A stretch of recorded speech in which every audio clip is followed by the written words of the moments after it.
तो भाई कुछ बताओगे नहीं हमें? तुम कल रात बाहर थे, हमारे अंकल के साथ थे जनाब। बताओ सब कैसा रहा? किस रात की बात है? म्यूजिक नाइट थी शायद, खुद ही सुन लेते हैं भाई से।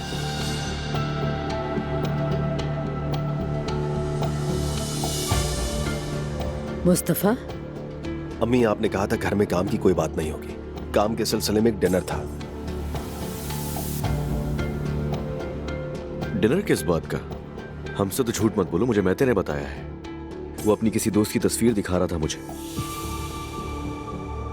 अगर रिश्तेदारों का डिनर होता तो तुम भी इनवाइट होते। अब चूंकि तुम्हें इनवाइट नहीं किया गया, मतलब काम का डिनर था। एक बात कहूंगा तुमसे,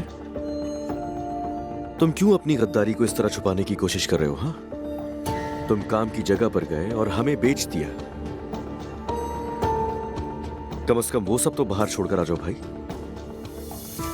असलान, अब बस भी करो। एक रात बाहर क्या गए, हंगामा ही हो गया। हद है। तुम लोगों ने हमें क्यों नहीं बताया? अम्मी, मैं अपनी बीवी के साथ बाहर जाऊं तो मसला क्या है? हर जगह जाने की इत्तला देना जरूरी है क्या? अजलान और उरुज भी तो गए थे, उनसे किसी ने पूछा क्या? बेटा, हम तुमसे हिसाब नहीं मांग रहे हैं, सिर्फ ये पूछ रहे हैं कि हमसे बात क्यों छुपाई? मैंने सिर्फ इसलिए छुपाया अम्मी क्योंकि आप ही ने कहा था कि अब से काम की कोई बात घर में नहीं होगी। बस यही वजह थी। मैं अब इस रोज रोज की झिकझिक से बिल्कुल तंग आ चुका हूँ अम्मी। सुन लिया आपने? ला हौला वला कुव्वता। इसका रोज का नहीं हो गया? पहले चेक चेक करता है, उसके बाद बच्चों की तरह उठकर चला जाता है। अजलान, बस करो, अब बात मत बढ़ाओ। वो हमारे साथ ही रहता है, मगर अपनी बीवी का चमचा बनना आज तक नहीं छोड़ा उसने।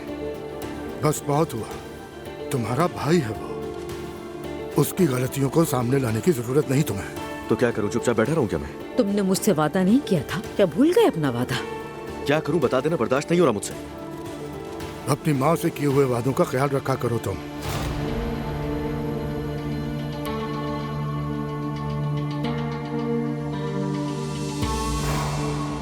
मुस्तफा, तुम्हें परेशान होने की जरूरत नहीं है। तुमने बिल्कुल सही कहा है। असलान तो तुमसे जलता है बस। तुम फिक्र मत करो, अब से ऐसा ही होगा। नाइला कोई एतराज करेगा तो उसे जवाब मिलेगा। अरे मेरा प्यारा शौहर, देखो मैं हमेशा तुम्हारे साथ हूँ। अल्लाह तुमसे राजी हो। पता नहीं अगर तुम ना होती तो। अरे नहीं, मुझे अम्मी जब भी देखेंगी जरूर डांटेंगी मुस्तफा। वो क्यों? उन्हें लगेगा कि मैंने उनसे झूठ बोला। मुझे तो मालूम ही नहीं था कि हम उमर अंकल के पास जा रहे हैं, और ना ही मुझे इस मामले का पता था। वो बहुत नाराज होंगी मुझ पर। मुझे सोचकर ही डर लग रहा है। हाँ, लेकिन अब तुम क्या करोगी? मैं किसी तरह संभाल लूंगी, तुम इसके लिए बिल्कुल भी फिक्र मत करो। मेरे शौहर से बढ़कर मेरे लिए और कुछ नहीं।